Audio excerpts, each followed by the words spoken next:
Dictation शुरू होगी 5 second बाद।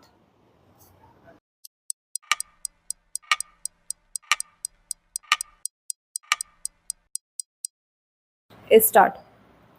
लोक लुभावन वादों के साथ हिमाचल प्रदेश की सत्ता में आई कांग्रेस सरकार के मुख्यमंत्री सुखविंदर सिंह सुक्खू ने 2 माह तक वेतन न लेने की जो घोषणा की, उससे यह तो पता चल रहा है कि राज्य की आर्थिक स्थिति ठीक नहीं, लेकिन यह समझना कठिन है कि आखिर उनके और उनके साथ ही मंत्रियों के 2 महीने तक वेतन न लेने से आर्थिक हालत कैसे सुधर जाएंगे। यह प्रश्न इसलिए क्योंकि उन्होंने यह नहीं कहा कि वह और उनके सहयोगी 2 माह का अपना वेतन सदैव के लिए छोड़ रहे हैं। वैसे यदि वह ऐसा करते भी तो यह ऊंट के मुंह में जीरा भी नहीं होता। मुख्यमंत्री ने विधायकों से भी आग्रह किया है कि वे भी उनका अनुसरण करें। क्या इसके बाद वह सरकारी कर्मचारियों से भी ऐसी कोई अपील करने वाले हैं? जो भी हो, अच्छा यह होगा कि वह त्याग करने का संदेश देने के स्थान पर राज्य की आर्थिक स्थिति ठीक करने के लिए कुछ ठोस कदम उठाएं। ऐसा करते हुए उन्हें इस पर भी आत्ममंथन करना चाहिए कि राजनीतिक लाभ के लिए रेवड़ियां बांटने के चुनावी वादे करना कहां तक उचित था।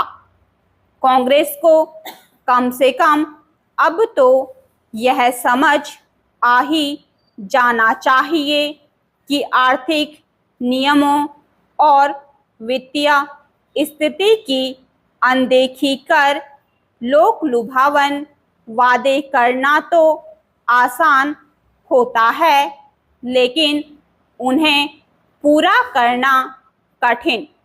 यह किसी से छिपा नहीं कि हिमाचल प्रदेश की कांग्रेस सरकार अपने कई चुनावी वादों को अब तक पूरा नहीं कर सकी है। उसके कुछ वादे ऐसे भी रहे जो आधे अधूरे ढंग से ही पूरे किए जा सके हैं। चुनावी वादों को खटखटा कर पूरा करने का आश्वासन देने वाले कांग्रेस के नीति नियंताओं के साथ ही आम जनता को भी आत्ममंथन करने की जरूरत है। उसे यह आभास होना चाहिए कि लोक लुभावन वादे करने वाले उसे केवल गुमराह ही नहीं करते, बल्कि उसके भविष्य से खिलवाड़ भी करते हैं। यह आभास केवल हिमाचल प्रदेश ही नहीं, अन्य राज्यों की जनता को भी होना चाहिए, क्योंकि रेवड़ी संस्कृति अपनाने वाले राजनीतिक दल बढ़ते जा रहे हैं।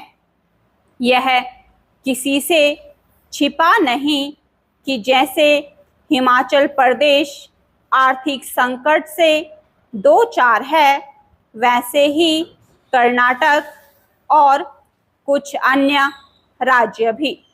कुछ राजनीतिक दल तो ऐसे हैं जो मुफ्तखोरी और योजनाओं का वादा करके सत्ता में आ जाते हैं और फिर उन्हें लागू करने के लिए केंद्र सरकार से अतिरिक्त धन की मांग करते हैं।